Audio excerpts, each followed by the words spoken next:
सातारा जिल्ह्यातल्या कास पठारावर फुलांचा हंगाम सुरू झालाय। रंगीबेरंगी फुलांनी हा परिसर बहरला असून देशभरातून पर्यटक निसर्ग सुखाचा आनंद घेण्यासाठी कास पठारावर येत आहेत। पाहूया याबाबतचा जय महाराष्ट्राचा हा खास रिपोर्ट।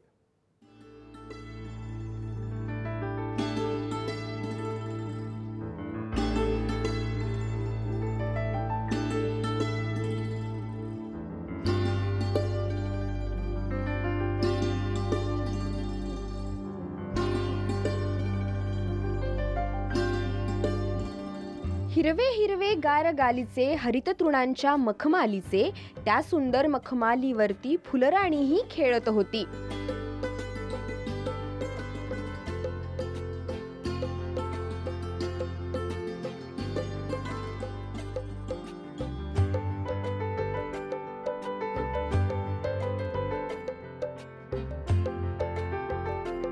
बालकवींच्या ती फुलराणी या कवितेतल्या ओळींची साक्षात अनुभूती सध्या कास पठारावर येते। इथे एक दोन नव्हे तर हजारो रान फुलांचा रंग सोहळा साजरा होतोय आणि या सोहळ्यामध्ये हे पठार बुडून गेलंय।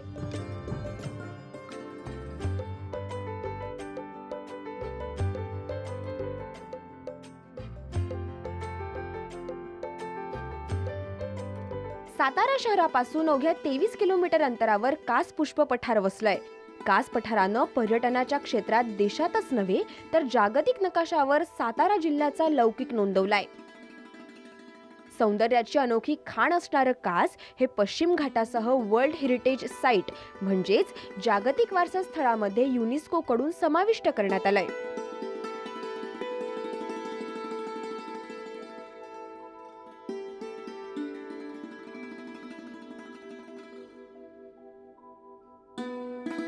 दोन 2012 मध्ये वर्ल्ड हेरिटेज साइट म्हणून याला मान्यता देण्यात आली।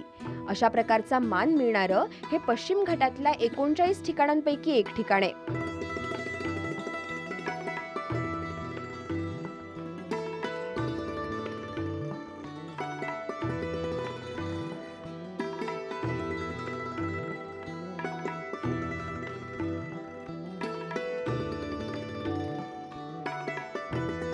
निसर्गानं मुक्त हस्तानं कास पठाराला सौंदर्याची देणगी दिली आहे।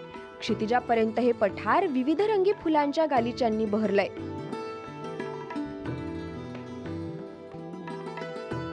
पावसाळा संपता संपता ऑगस्ट ते ऑक्टोबर या महिन्यात इथे रानफुलं येतात।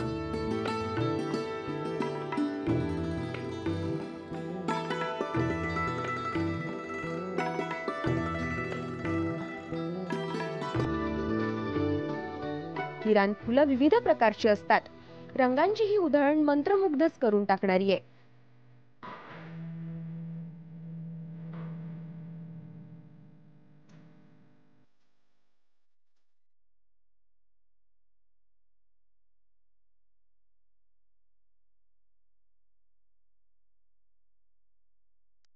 या फुलांचे एक वैशिष्ट्य म्हणजे दर 15 दिवसांनी त्यांचे रंग बदलत असतात। काही फुलं दरवर्षी येतात तर काही फुलं दर 7 वर्षांनी उमलतात। टोपली कारवीची फुलंही 7 वर्षातून एकदा फुलतात। या जांभळ्या रंगांच्या फुलांनी निसर्ग सौंदर्यामध्ये आणखी भर घातली आहे।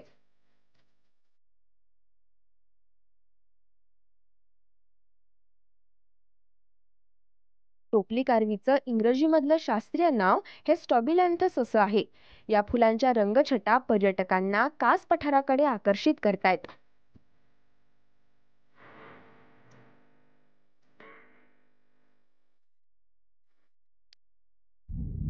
कास पठार सध्या विविध फुलांनी भरून गेलंय आणि हे पाहण्यासाठी हजारो पर्यटक महाराष्ट्रातून इथपर्यंत येत असतात। आपल्यासोबत काही पर्यटक आहेत, त्यांना आपण विचारूया। मॅडम, तुम्हाला काय वाटतंय कास पठार बघून? काय तुमच्या फिलिंग्स आहेत, भावना आहेत? कास पठार बघून मला खूप आनंद होतोय। इथं सगळी फुलं खूप सुंदर रीतीने फुललेली आहेत आणि निसर्गाने मुक्त उधळण केलेली आहे आणि त्यामुळे सगळा ताणतणाव सगळा विसरून आम्ही इथं आजचा दिवस खूप एन्जॉय करतो आहोत आणि निसर्गाचं हे सौंदर्य पाहून मन अगदी आनंदून गेलेलं आहे।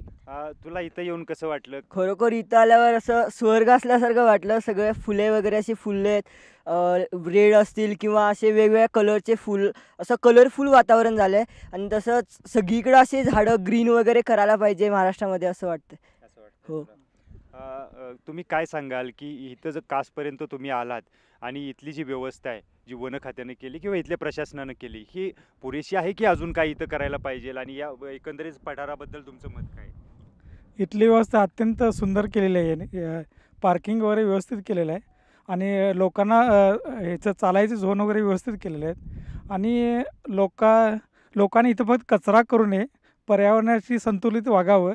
इथलं तळे किंवा फुलं वगैरे सगळं बघण्यासारखं आहे आणि वातावरण पण आज इतकं मस्त आहे की सगळ्यांना आनंद घेण्यासारखं वातावरण आहे.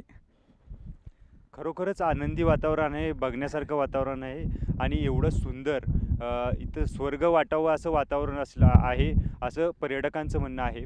आणि इथं येणाऱ्या पर्यटकांनी कचरा करू नये असं आवाहनही काही पर्यटकांनी केलेलं आहे.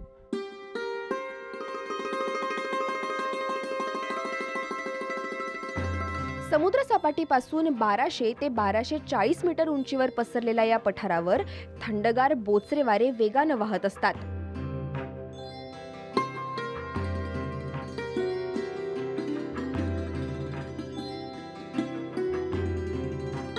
पावसाळ्यामध्ये इथं धुक्याचं इतकं दाट आवरण असतं की संपूर्ण पठार ढगांमध्ये अदृश्य होतं.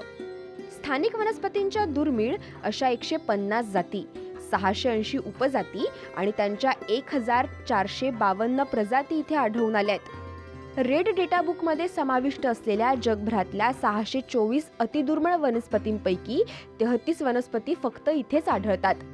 यामुळेच कास पठार हे वर्ल्ड हेरिटेज साईट म्हणवलं जातं.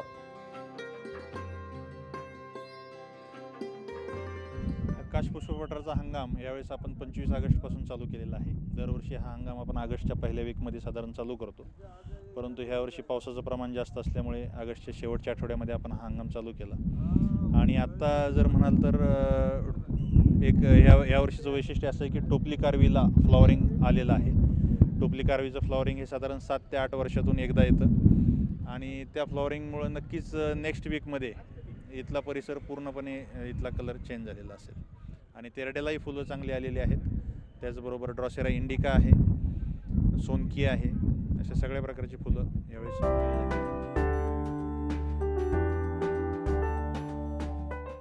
निसर्ग सौंदर्याचा मनमुराद आनंद घेण्यासाठी साहजिकच पर्यटकांची पावलं कास पठाराकडे वळतात.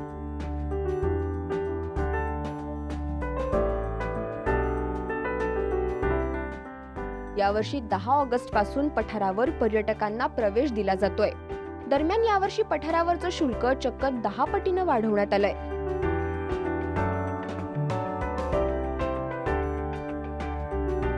बारा वर्षांवरच्या व्यक्तींसाठी शनिवार, रविवार आणि इतर शासकीय सुट्ट्यांच्या दिवशी 100 रुपये शुल्क ठरवण्यात आलंय.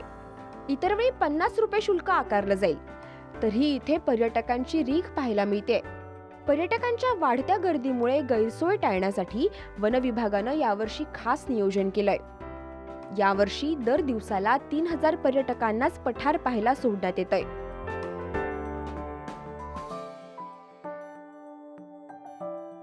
यावर्षीचं सगळं वैशिष्ट्य असं होतं की आतापर्यंत पर्यटकांचा फार मोठ्या प्रमाणात ताण पडत होता या पठारावरती.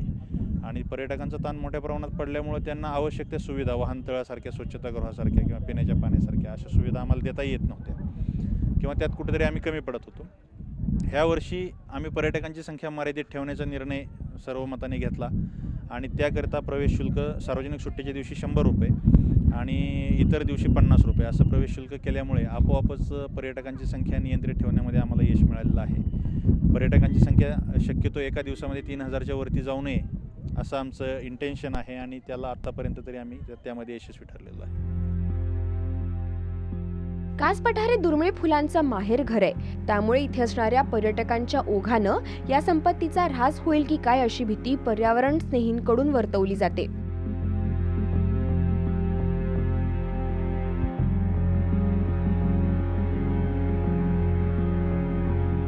पर्यटकांच्या बेजबाबदारपणामुळे हे पठार धोक्यात सापडलंय.